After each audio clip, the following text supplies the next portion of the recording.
Selamat malam. Senang sekali kita dapat bertemu kembali pada malam yang ketiga dalam seri Belajar Alkitab Interaktif Online. Dan tentu saja pembicara kita masih tetap sama, Pendeta Rindu Hutapea, yang merupakan narasumber kita pada malam hari ini. Nah, bagi mereka juga yang baru hadir malam hari ini, Pendeta Rindu Hutapea merupakan Direktur Sekolah Sabat, Pelayanan Perorangan, Pelayanan Masyarakat, Uni Indonesia Kawasan Barat. Dan kembali saya ingin juga menyapa bagi Bapak Ibu Saudara-saudara yang menyaksikan secara langsung, secara live melalui official Facebook page UIKB dan juga lewat YouTube Komunikasi UIKB. Selamat datang dan selamat bergabung. Kembali juga saya ingin mengingatkan bagi Bapak Ibu Saudara yang sudah mengikuti dari malam ke malam, jikalau punya pertanyaan, jangan sungkan untuk menulis pertanyaan Bapak Ibu Saudara di kolom chat kita atau di kolom komentar di Facebook maupun YouTube. Saya pastikan bahwa pertanyaan Bapak Ibu Saudara akan dijawab oleh hamba Tuhan Pendeta Rindu Hutapea. Baik, Bapak Ibu Saudara sekalian, saya tidak akan berlama-lama. Judul pembicaraan kita pada malam hari ini temanya adalah kesehatan. Seperti apa? Kita akan dengarkan nanti oleh Pendeta Rindu Hutapea. Namun sebelumnya, saya undang kita semua untuk berdoa.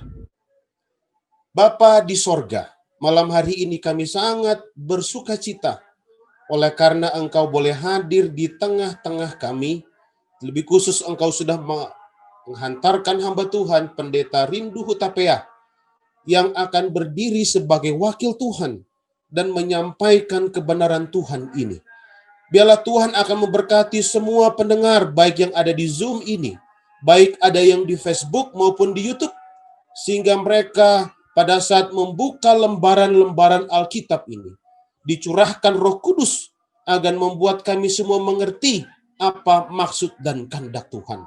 Dengan demikian ya Tuhan, kami semakin mengenal Tuhan lebih dalam dan lebih dekat lagi, terutama pada pembahasan malam hari ini. Biarlah kami selalu mengikuti akan petunjuk-petunjuk yang Tuhan sudah berikan bagi masing-masing kami.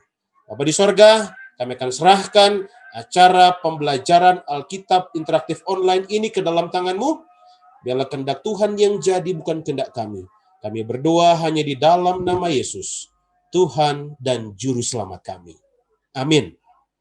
Baik, kami persilahkan kepada Pendeta Rindu Hutapea untuk menyampaikan pekabaran kita pada malam hari ini. Shalom, selamat malam untuk kita semuanya. Puji Tuhan kita bisa bertemu kembali. Saudara-saudara yang setia untuk mengikuti ini malam yang ke-15 ya. 15 sesudah dalam 1 bulan ini kita ini malam yang ke-15. Terima kasih kepada semua yang ada di YouTube, yang ada di Facebook dan di Zoom ini. Saya melihat ada dari Tarutung, wah, luar biasa dari Tarutung ya. Bapak saya atau opung saya dari Tarutung. Ya, ada juga dari Samosir, ada juga dari Kupang, ada dari Surabaya, ada dari Bandung. Nah, di mana-mana saya lihat ada dari Balikpapan, ya. Luar biasa Tuhan bisa mempertemukan kita lewat Zoom ini, dan teristimewa kita juga bisa belajar bersama-sama. Sekali lagi puji Tuhan, Tuhan itu baik. Dalam keadaan kondisi seperti ini, Tuhan sudah menyediakan alat buat kita menggunakan alat ini supaya kita dapat belajar bersama-sama. Mari kita bersama-sama belajar, dikuatkan dalam iman, diteguhkan dalam pengharapan, dan pengetahuan kita bertambah tentang firman Tuhan. Baik, kita berdoa sekali lagi. Bapa di sorga, terima kasih Tuhan, Engkau Allah yang mempertemukan kami lewat Zoom ini, maupun YouTube, maupun Facebook ini. Kami semuanya akan belajar bersama-sama. Hamba memohon urapan-Mu kepada kami semuanya, supaya firman Tuhan ini menuntun kami untuk hidup sehat berkenan di hati Tuhan. Nama Tuhan dimuliakan. Dalam nama Yesus hamba berdoa. Amin. Baik, malam ini judulnya kesehatan. Baik, tapi yang lebih dalam lagi saya katakan pedoman hidup sehat dari Tuhan. Jadi kita sehat, ya kesehatan itu kita dapat miliki kalau kita dapat menerima pedoman hidup sehat dari Tuhan.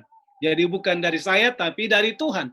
Kita belajar bersama-sama bagaimana kita mendapatkan pedoman hidup sehat agar kita bisa memiliki kesehatan dalam hidup kita. Baik, ini sekarang ini yang kita lihat ya, anjuran hidup zaman now. Kalau Anda ke mall, kalau Anda keluar, kami kalau keluar rumah, kalau tidak pakai masker, wah, ketahuan sama RT, bisa ditegur kita, ya. Kemana-mana, inilah anjuran hidup zaman now. Nah, kenapa itu terjadi? Oke, mengapa penderitaan dan penyakit masih ada? Rumah sakit, dokter dan peralatan medis makin canggih, ya. Tapi penyakit juga makin canggih. Kalau bukan canggih, ya. Tapi dalam mengatasi kecanggihan itu, tak ada yang dapat mengatasi COVID. Buktinya sudah ribuan, ratusan ribu sudah meninggal di dunia ini. Saudara-saudara yang kasih dalam Tuhan, ini merupakan sebuah pertanyaan, mengapa penderitaan dan penyakit masih ada? Ini kita dapat melihat, kita dapat belajar pada malam hari ini. Lebih baik mencegah daripada mengobati. Ya, jadi kalau kita mencegahnya, berarti sebelum datang penyakit itu, makanya dianjurkan sekarang daya tahan tubuh, kekebalan tubuh, supaya kita dapat menahan COVID yang ke-19 ini. Kalau kita sudah mengobati, wah lebih hebat lagi, kita harus diisolasi. Nah, kalau sudah diisolasi, kita tidak bisa dibawa atau bisa bertemu dengan orang yang kena sakit tersebut. Oleh sebab itu, lebih baik mencegah daripada mengobati. Dengan kita memberikan daya hidup sehat yang kuat, daya tahan tubuh kita kuat, maka kita akan sanggup ya tersebut. Apa prinsip kesehatan adalah bahagian dari kebenaran Alkitab?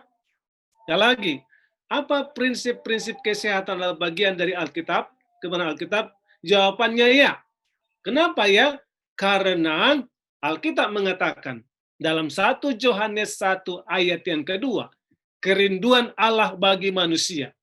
Saudaraku yang kekasih, aku berdoa, semoga engkau baik-baik dan sehat-sehat saja dalam segala sesuatu, sama seperti jiwamu baik-baik saja.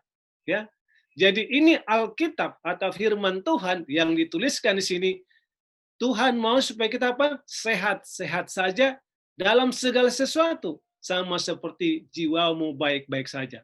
Nah, ini yang diinginkan oleh firman Tuhan atau Tuhan kepada kita, untuk kita dapat memiliki hidup yang sehat dan kita juga memiliki jiwa yang sehat. Baik, dalam 1 Tesalonika pasal 5:23, dalam hal apa saja penyucian itu diperlukan. Artinya kalau kita sehat, jiwa kita sehat, jiwa kita, tubuh kita suci, maka oleh sebab itu firman Tuhan mengatakan, semoga Allah damai sejahtera menguduskan kamu seluruhnya, dan semoga roh, jiwa, dan tubuhmu terpelihara sempurna dengan tak bercacat dalam kedatangan Kristus Yesus Tuhan kita. Jadi yang kita lihat itu roh, jiwa, dan tubuh kita. Ya, Allah ingin supaya kita memiliki kesehatan roh, tubuh, dan jiwa kita. Dan kalau kita memiliki kesehatan roh, tubuh, dan jiwa kita, coba tentu kita adalah bahagian daripada damai sejahtera Allah yang Tuhan berikan kepada kita. Nah, ini perlu kita jaga, ini perlu kita pelihara, ya. Karena dikatakan terpelihara sempurna dengan tak bercacat. Nah, saudara-saudara yang kasih dalam Tuhan, ini adalah bahagian kita memelihara tubuh, roh, dan jiwa kita ini. Ini bahagian kita. Karena apa? Karena Allah sudah memberikan. Nanti kita pelajari bagaimana Allah memberikan tuntunannya untuk kita dapat memiliki roh, jiwa, dan tubuh yang sehat melalui firman-Nya. Baik, fisik, mental, dan spiritual kita saling berhubungan dan saling tergantung, ya. Fisik, mental, dan spiritual. Itu roh, tubuh, dan jiwa kita itu saling berhubungan satu sama lain, ya. Berhubungan satu sama lain. Ini yang perlu kita lihat dan kita pelajari. Dalam 1 Korintus 6 ayat 19 dan 20. Atau tidak tahukah kamu bahwa tubuhmu adalah bait Roh Kudus yang diam dalam kamu, Roh Kudus yang kamu peroleh dari Allah, dan bahwa kamu bukan milik kamu sendiri, sebab kamu telah dibeli dan harganya telah lunas dibayar. Karena itu muliakanlah Allah dengan tubuhmu, ya, dengan tubuhmu. Kenapa? Oleh karena Tuhan memberikan kita tubuh yang sehat. Kita perlu pelihara, kita perlu muliakan Tuhan melalui tubuh kita. Bahkan tubuh kita ini bukan milik kita sendiri. Coba bayangkan dulu, bagaimana Anda lahir ke dalam dunia ini? Bagaimana kita lahir ke dalam dunia ini? Ya, itu adalah mujizat Tuhan, kuasa Tuhan. Ya, bagaimana kita lahir dan ada di dunia ini, itu adalah suatu pemberian nafas hidup. Kita lahir dan kita ada. Dan kita adalah betul-betul milik Tuhan yang dilahirkan ke dalam dunia ini dengan tuntunan kuasa Tuhan sendiri. Baik, kita lihat bagaimana cara kita memuliakan Allah. Oke, bagaimana cara kita memuliakan Allah? Aku menjawab, jika engkau makan, atau jika engkau minum, atau jika engkau melakukan sesuatu yang lain, lakukanlah semua itu untuk kemuliaan Allah. Jadi, kalau kita makan, kalau kita minum, atau kita melakukan sesuatu, apakah kita lakukan untuk kemuliaan Allah? Nah, apa yang kita makan, apa yang kita minum, apa yang kita lakukan, semuanya itu sebenarnya harus menunjang kesehatan kita, harus memberikan makanan untuk tubuh kita dan makanan untuk kesehatan kita. Ini yang perlu kita renungkan, dan setiap kali kita makan, setiap kali kita minum, setiap kita melakukan segala, inilah menjadi dasar pemikiran dan sikap kita untuk berbuat kepada tubuh kita sendiri. Kenapa? Oleh karena tubuh kita ini milik Allah, di mana Allah yang menjadikan kita dan menciptakan kita. Baik, Tuhan sebagai pencipta, kita tahu yang terbaik bagi kita. Ya. Sekali lagi, Tuhan sebagai pencipta, kita tahu yang terbaik bagi kita, sehingga kita dapat terhindar daripada penyakit. Tuhan berikan kepada kita tuntunannya. Tuhan berikan kepada kita pengetahuan untuk kita dapat terhindar daripada penyakit. Apa yang dilarang oleh Tuhan dengan minuman kita? Nah, anggur adalah pencemooh, minuman keras adalah peribut, tidak bijak orang yang terhuyung-huyung karenanya. Jadi salah satu ialah Alkitab mengatakan dalam Amsal pasal 20 ayat 1 itu, Tuhan mengatakan itu anggur itu peribut, pencemooh. Dengan kata lain, jangan diminum anggur ya atau alkohol. Ya, anggur yang mengandung alkohol tersebut. Membuat apa? Tidak sadar. Satu kali kami ada di satu tempat. Waktu itu kebetulan pulang Natal. Apa yang terjadi, saudaraku? Waktu kami pulang Natal tersebut, lalu ada orang jalan mereka bertiga, saudaraku, jalan. Itu sudah malam. Sementara kami melewati mereka, mereka menyanyi, saudaraku. Apa nyanyiannya? Malam kudus, banyak tikus. Aduh, saya dengarkan itu rasa apa? Kenapa mereka menyanyikan seperti itu? Karena mereka sudah tidak sadar. Mereka terhuyung-huyung. Mereka sudah mabuk, saudaraku. Jadi orang yang mabuk karena anggur tersebut tidak baik dan tidak memuliakan nama Tuhan, dan itu juga membuat kesehatan kita tidak baik. Amsal 23 ayat 31 dan 30 juga mengatakan, jangan melihat kepada anggur kalau merah menarik warnanya dan mengilau daun cawan yang mengalir masuk dengan nikmat. Nah, bagi saudara-saudara atau bagi mereka pencinta anggur itu, mereka merasa itu nikmat. Ya, tapi jangan lupa, itu membawa kekacauan pikiran, membawa ketidaktenangan, ataupun membawa kacau pikiran tersebut, ya. Tetapi kata kemudian memanggut seperti ular dan menyembur bisa seperti beludak. Ya, ini yang terjadi kepada orang-orang yang meminum anggur. Dikatakan memagut seperti ular dan menyemburkan bisa seperti beludak. Nah, saya belum pernah meminum hal itu, ya, karena puji Tuhan, oleh karena hal ini saya tidak merasakannya, tetapi nasihat ini sudah barang tentu kita bisa terima dan untuk tidak melakukannya. Baik. Yesaya 5:11, celakalah mereka yang bangun pagi-pagi dan terus mencari minuman keras dan duduk sampai malam hari sedang badannya dihangatkan anggur. Tuhan katakan memang badannya dihangatkan anggur, tapi celakalah mereka. Saudara saya bayangkan mereka tidak kerja, mereka duduk-duduk, ya. Dan pengalaman orang tua saya, menurut cerita ibu saya, dulu pernah juga mabuk-mabuk. Dan kalau pulang mabuk itu, sampai di rumah apa yang terjadi? Ya, dia maaf kata di sana sudah buang muntah-muntah di sana, dan kemudian tidak sadar beberapa jam sampai pagi, sampai siang, itulah yang terjadi. Jadi memang anggur itu tidak baik. Ya, Tuhan sudah memberitahukan, Tuhan sudah mengatakan, tapi masih banyak orang menggunakan. Nah, pada malam hari ini kita mau diingatkan supaya kita tidak pernah menggunakannya. Baik. Bagaimana dengan rokok? Ya, bagaimana dengan rokok? Nikotin adalah bahan penyebab kecanduan. Jika ada orang membinasakan bait Allah, maka Allah akan membinasakan dia. Sebab bait Allah adalah kudus, dan bait Allah itu ialah kamu. 1 Korintus 7 ayat 7. Ini sangat jelas, saudaraku. Saudara lihat sekarang ini dalam setiap bungkus rokok itu tulisan, rokok bisa menimbulkan apa? Penyakit kanker. Tapi yang herannya masih banyak orang menggunakannya. Nah, himbauan saya di sini, ada anak-anak yang ada di sini, jangan pernah menyentuhnya. Ya, anak-anak jangan pernah menyentuh rokok. Karena ini rokok itu tidak berguna, ya, merusak tubuh. Bahkan sudah jelas-jelas tuliskan di bungkus rokok itu, rokok menyebabkan penyakit kanker. Nah, oleh sebab itu, siapapun kita di sini yang pernah menyentuhnya atau yang sekarang masih menyentuhnya, mari tinggalkan itu. Oleh karena nasihat Tuhan ini sangat jelas, jika ada orang membinasakan bait Allah, maka Allah akan membinasakan dia. Sebab bait Allah adalah kudus, dan bait Allah itu ialah kamu. Jadi tolong diingat ini, kalau yang ada yang masih menggunakannya atau masih memakainya, mari tinggalkan, ya, tinggalkan itu. Supaya apa?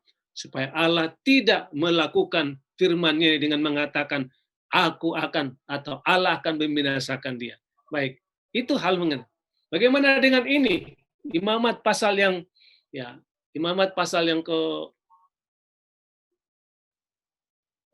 11 dikatakan di sana jangan makan apa? Kita Imamat sebutkan di sana jangan makan darah dan juga apa? Dan lemak, ya, darah dan lemak. Itu juga Tuhan katakan. Kenapa darah dan lemak itu tidak boleh dimakan? Saudaraku, coba, saudara kalau masak daging, lalu kemudian dagingnya itu ada ataupun lemaknya itu, cuci piringnya pun susah, saudaraku. Lalu sudah makan akan lemak tersebut. Apa yang terjadi? Sudah bisa bayangkan lemak-lemak itu akan apa? Menyumbat pembuluh-pembuluh darah. Karena lemak-lemak akan apa? Akan tinggal di pembuluh darah. Kemudian darah itu apa? Nah, saya pernah potong ayam, saudaraku. Atau ya pernah potong ayam, ya. Pada waktu potong ayam apa yang terjadi, saudaraku? Lalu pada waktu kita potong ayam itu, maaf kata, dia akan mengeluarkan kotoran. Setiap binatang yang dipotong, dia akan mengeluarkan kotoran. Kenapa? Menahan rasa sakitnya itu. Makanya di dalam darah itu, pada waktu itu dipotong, darah itu akan mencampur dengan apa? Mencampur dengan racun-racun di darah tersebut. Itu akan keluar sampai menahan rasa sakitnya itu, makanya binatang itu akan mengeluarkan kotoran. Itulah sebabnya dikatakan jangan makan lemak dan darah. Karena darah itu akan mencampur dengan apa? Dengan penyakit-penyakit atau segala sesuatu tercampur di darah tersebut. Itulah sebab Tuhan mengatakan jangan makan darah. Baik, dan lemak juga. Nah, jangan makan lemak dan darah. Oke, kita lihat. Lanjutnya. Bagaimana menu makanan dari Allah? Ya. Makanan dari Allah dalam Kejadian 1 ayat 29, berfirman Allah, lihat, aku memberikan kepadamu segala tumbuh-tumbuhan yang berbiji di seluruh bumi, dan segala pohon-pohon yang buahnya berbiji. Itulah akan menjadi makananmu. Jadi the first original food atau makanan yang utama, kelas satu ialah apa itu? Buah-buahan, ya, atau tumbuhan yang buahnya berbiji dikatakan. Itu makanan yang apa? Makanan yang utama, yang dijadikan Tuhan, yang diberikan Tuhan kepada Adam dan Hawa. Baik, kita lihat bagaimana pengalaman Adam dan Hawa. Rata-rata 10 generasi dari Adam sampai kepada Nuh itu umur manusia itu 900 tahun. Pada waktu mereka mengikuti pola makan, yaitu makan buah-buahan tersebut, ya. Dan buah-buahan dan sayur-sayuran. Tetapi kemudian sesudah air bah, ya, sesudah air bah. Tetapi sebelum air bah itu Tuhan sudah memberikan petunjuk. Apa petunjuk Tuhan? Dalam Kejadian pasal 7 ayat 2. Dari segala binatang yang tidak haram, haruslah kau ambil 7 pasang, jantan dan betinanya. Tetapi dari binatang yang haram, 1 pasang, jantan dan betinanya. Jadi yang tidak haram sudah diperkenalkan kepada binatang haram dan tidak haram.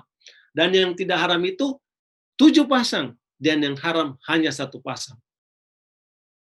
Sekali lagi, yang tidak haram itu 7 pasang, yang haram hanya 1 pasang. Sesudah Nuh, ya, air bah selesai, Tuhan mengizinkan manusia makan daging. Yang dimakan apa? Yang tidak haram tersebut. Itu yang dimakan. Tetapi kita melihat, kita baca Alkitab, ya, kita baca firman Tuhan, ya, dikatakan dengan jelas bahwa umur manusia sesudah air bah itu umurnya hanya 600 tahun. Bayangkan dari rata-rata 900 tahun turun menjadi apa? Menjadi 600 tahun. Itu bukti, itu fakta Alkitab yang menyatakan manusia itu sebenarnya lebih baik makan buah-buahan dan sayur-sayuran daripada apa? Daripada binatang-binatang yang diciptakan. Baik, petunjuk Tuhan kepada Musa, ya. Dalam Imamat pasal 11 ayat 1 sampai 2. Lalu Tuhan berfirman kepada Musa dan Harun, katanya kepada mereka, katakanlah kepada orang Israel begini, inilah binatang-binatang yang boleh kamu makan dari segala binatang berkaki 4 yang ada di atas bumi. Jadi ini jelas, saudara bisa baca nanti di rumah. Saudara bisa pelajari ini firman Tuhan ini. Apa yang boleh dimakan? Kita lihat di sini.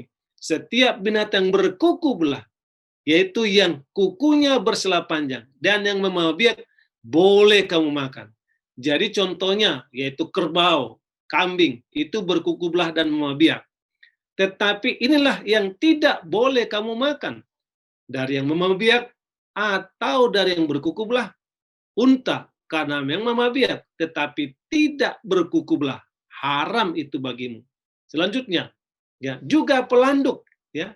Juga pelanduk karena memang membawa biak, tetapi tidak berkuku. Haram itu bagimu. Juga kelinci, ya, karena memang membawa biak, tetapi tidak berkuku belah. Haram itu bagimu. Disebutkan dengan jelas di sana, ya. Demikian juga babi hutan, karena memang berkuku belah, yaitu kukunya bersela panjang, tetapi tidak membawa biak. Haram itu bagimu. Nah, apa bedanya babi hutan dengan babi peliharaan? Saya pernah bertemu dengan, ya, lembaga yang kerja di lembaga Alkitab. Kenapa dicetak babi hutan? Apa bedanya babi hutan dengan babi peliharaan? Sama-sama babi kok, Pak Pendeta, katanya. Ya, sama-sama babi. Kalau kita bahas artinya tidak ada disebutkan babi hutan. Yang jelas babi sama-sama babi. Babi hutan, babi peliharaan sama-sama babi. Nah, oleh sebab itu disebutkan di sini apa itu? Haram itu bagimu. Haram itu bagimu. Apa membuktikan itu haram? Apa disebutkan? Binatang-binatang itu janganlah kamu makan bangkainya. Makan dan bangkainya janganlah kamu sentuh. Haram semua itu bagimu. Jadi jangan dimakan, bahkan bangkainya pun jangan disentuh. Ya, jangan disentuh. Nah, artinya mati dulu kan binatang itu, baru dimakan. Berarti sudah 2 kali melanggar kita. Kenapa? Karena katakan bangkainya saya nggak bisa tuh. Ini dibunuh dulu binatang itu, lalu Anda masak, berarti sudah 2 kali melanggar. Oleh sebab itu, perlu kita pikirkan. Jangan lagi memakannya, karena Tuhan mengatakan haram semua itu bagimu. Baik, inilah yang boleh kau makan dari segala yang hidup di dalam air. Segala yang bersirip dan bersisik di dalam air, di dalam lautan, dan di dalam sungai, itulah semua yang boleh kamu makan. Ya, jadi syaratnya apa? bersisik, dan bersirip. Ya, yang jelas ikan lele bersirip tapi tidak bersisik. Ya, ular bersisik tapi tidak bersirip. Nah, berarti apa? Tidak boleh dimakan, ya. Tetapi segala yang tidak bersirip atau bersisik di dalam lautan dan di dalam sungai, dari segala yang berkeriapan di dalam air dan dari segala makhluk hidup yang ada dalam air, semua itu kejijikan bagimu. Kejijikan itu apa? Kalau jijik berarti tidak boleh dimakan, ya. Jijik tidak boleh dimakan. Ya, karena jijik, ya. Baik. Mari kita pikirkan, mari kita lihat. Saat kita makan, tanyalah, ini bersisik atau bersirip? Ini boleh dimakan atau tidak makan? Jadi makanan kita itu, ini petunjuk Tuhan yang perlu kita ingat, yang perlu kita hidupkan. Kalau kita mau sehat dan hidup kita mau berkenan kepada Tuhan, Tuhan sudah berikan petunjuknya kepada kita. Baik, kita lihat lagi. Ya, ayat yang ke-11 dan 12. Sesungguhnya haruslah semua itu kejijikan bagimu, dagingnya janganlah kamu makan, dan bangkainya haruslah kamu jijikan. Segala yang tidak bersirip dan tidak bersisik dalam air adalah kejijikan bagimu. Ini ditekankan, ini diulangi kembali kita. Berarti Tuhan itu sangat peduli kepada kita. Tuhan itu sangat serius memperhatikan hidup kita, ya. Apa yang perlu kita makan, apa yang perlu kita masukkan dalam tubuh kita ini. Allah sangat peduli kepada hidup kita. Baik, kita lihat lagi. Nah, mengapa sekarang ini kelihatannya, ya, banyak orang sudah apa? Sudah menggunakan, sudah tidak lagi mengikuti apa yang diberikan Tuhan dalam petunjuknya dalam Imamat pasal 11 ini. Ada sebuah kisah di dalam Alkitab yang terdapat dalam Kisah pasal 10, ya. Bagaimana kisah itu terjadi? Mari kita baca dalam Kisah pasal 10 ayat 9. Ini Petrus yang sedang mendapatkan sebuah penglihatan.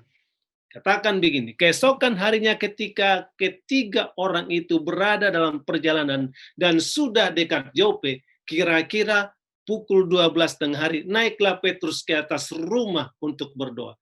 Ada 3 orang mau bertemu kepada Petrus di Yope. Siapa 3 orang itu?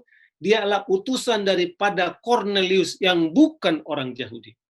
Jadi sementara mereka di perjalanan, utusan daripada Cornelius ini mau menuju Yope, mau ketemu Petrus, Petrus berdoa kepada Tuhan. Dan pada saat dia berdoa tersebut, apa yang terjadi? Ayat 10. Ia merasa lapar dan ingin makan. Tetapi sementara makanan disediakan, tiba-tiba rohnya diliputi kuasa ilahi. Apa itu? Tampak olehnya langit terbuka, dan turunlah suatu benda berbentuk kain lebar yang bergantung pada keempat sudutnya, yang diturunkan ke tanah. Jadi sudah bisa bayangkan, Petrus itu sedang berdoa. Memang dia sedang lapar. Sementara dia berdoa, dia melihat penglihatan. Penglihatan apa itu? Ada sebuah atau satu benda berbentuk kain lebar dan tergantung dan turun dikatakan, ya, turun. Dan apa yang ada di sana? Apa yang di dalam tempat itu? Di dalamnya terdapat berbagai jenis binatang berkaki 4, binatang menjalar dan burung. Wah, sudah bisa bayangkan, binatang berkaki 4, binatang menjalar, termasuk ular ada di sana, ya. Ya, baik. Binatang-binatang itu Petrus lihat apa? Oke, kedengaranlah olehnya suatu suara yang berkata, bangunlah hai Petrus, sembelilah dan makanlah. Wah, dihadapkan kepada Petrus satu ujian, ya, ujian karena dia sedang lapar. Wah, datang ini makanan, tapi dia lihat makan bagaimana itu? Jawab Petrus, ya, Tuhan, tidak Tuhan, tidak, sebab aku belum pernah makan sesuatu yang haram, yang tidak tahir. Nah, jadi apa yang dia lihat itu adalah makanan tadi, makanan berkaki 4 dan apa? Yang tukang menjalar. Dan disuruh makan. Nah, dia jawab dengan tegas, tidak Tuhan, tidak, sebab aku belum pernah makan sesuatu yang haram dan tidak tahir. Itu jawaban dari siapa? Itu jawaban daripada Petrus. Lalu kemudian katakan, sampai 3 kali, ya, ayat 15. Kedengaran pula kedua kalinya suara yang berkata, apa yang dinyatakan halal oleh Allah, tidak boleh engkau nyatakan haram. Wah, berarti sudah boleh dong. Nah, inilah menjadi tolak ukur, atau ayat inilah yang dijadikan satu pengesahan bahwa kita sudah boleh makan makanan yang haram. Karena kedengaran suara kepada Petrus itu, ya, yang mengatakan apa yang dinyatakan halal oleh Allah tidak boleh engkau nyatakan haram. Sementara di situ makanan apa? Makanan yang haram. Nah, inilah sekali lagi menjadi ayat pendukung, sepertinya mengesahkan sudah boleh memakan makanan itu. Baik, ayat ke-16. Hal ini terjadi sampai 3 kali, dan segera sesudah itu terangkatlah benda itu ke langit. Yang menjadi pertanyaan sekarang, apakah Petrus jadi makan? Tidak, ya, tidak jadi dimakan. Ya, walaupun ada pernyataan apa yang dinyatakan halal oleh Allah tidak boleh yang dinyatakan haram. Yang jelas Petrus tidak jadi memakan makanan itu. Apa makna penglihatan itu? Ya, apa arti daripada kenapa Tuhan memberikan penglihatan itu kepada Petrus? Oke. Dalam cerita kisah para rasul ini bukan membahas tentang makanan, tetapi tentang penginjilan. Ya. Apa yang terjadi sesungguhnya? Pada saat sudah selesai penglihatan oleh Petrus, maka pintu pun diketok. Utusan daripada Kornelius itu tiba di sana, mengajak Petrus untuk pergi kemana? Pergi kepada Kornelius untuk memberitakan Injil, karena Kornelius ini seorang yang setia, walaupun dia bukan orang Yahudi, walaupun dia bukan orang yang sudah pernah mendapatkan pekabaran, tetapi dia dituntun oleh Roh Kudus secara khusus. Dia adalah orang yang percaya kepada Tuhan. Nah, Allah tidak mau orang yang percaya kepada Tuhan, orang yang percaya kepadanya itu tidak menerima Yesus sebagai juru selamat. Makanya Allah mau menuntun Petrus untuk membawa Kornelius percaya kepada Yesus sebagai juru selamat. Dan itulah pintu yang pertama atau kesempatan yang pertama terbuka kepada siapa? Kepada orang yang bukan Yahudi. Kristus dikabarkan, keselamatan disampaikan, dan pintu itu atau kesempatan itu diberikan oleh Tuhan kepada Petrus untuk menerobos masuk kepada orang yang bukan Yahudi menjadi umat Tuhan. Itu dikatakan oleh siapa? Oleh Petrus dalam Kisah pasal 10 ayat 28.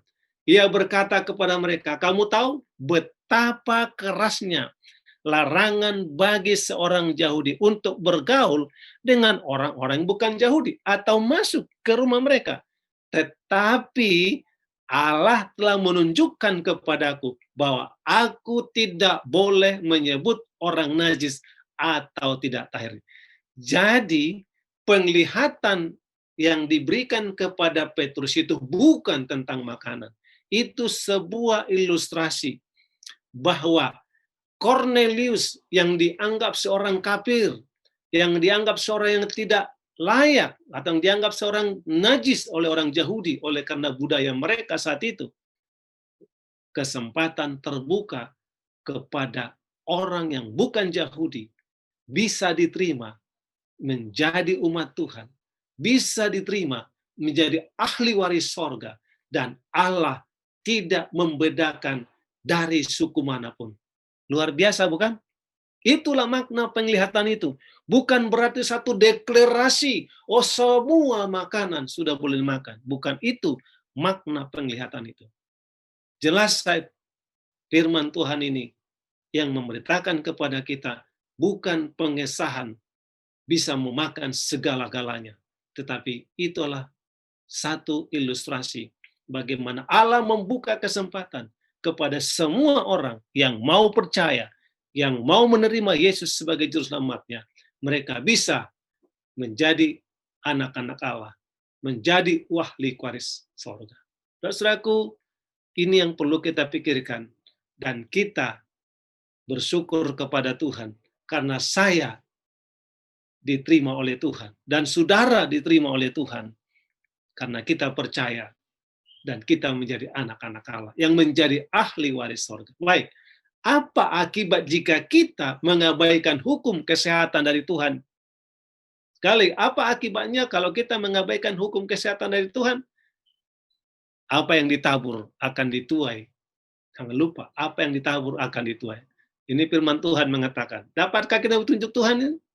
Segala perkara dapat kutanggung di dalam Dia yang memberikan kekuatan kepadaku. Nah, saudaraku, Allah sudah memberikan petunjuknya kepada kita tentang tadi apa? Anggur jangan diminum. Rokok janganlah. Kenapa? Barang siapa yang membinasakan tubuhnya, aku akan membinasakan dia. Sekarang binatang-binatang haram itu jangan dimakan. Ya. Nah, kalau saudara mungkin masih susah meninggalkannya, nah saudaraku malam hari ini ayat Filipi 3:16, segala perkara dapat kutanggung di dalam Dia memberikan kekuatan kepada Allah, mintalah kekuatan kepadanya. Kita sanggup, kita bisa meninggalkan semua kebiasaan-kebiasaan makan yang tidak baik yang diberikan oleh Tuhan kepada kita, supaya kita makan makanan yang benar, makanan yang halal, makanan yang sehat, supaya kita sehat, karena itulah dikehendaki oleh Tuhan. Baik, sebab itu, Ibrani pasal 4:16, sebab itu marilah kita dengan penuh keberanian menghampiri tahta kasih karunia, supaya kita menerima rahmat dan menemukan kasih karunia untuk mendapat pertolongan kita pada waktunya. Kiranya Tuhan memberkati kita semuanya.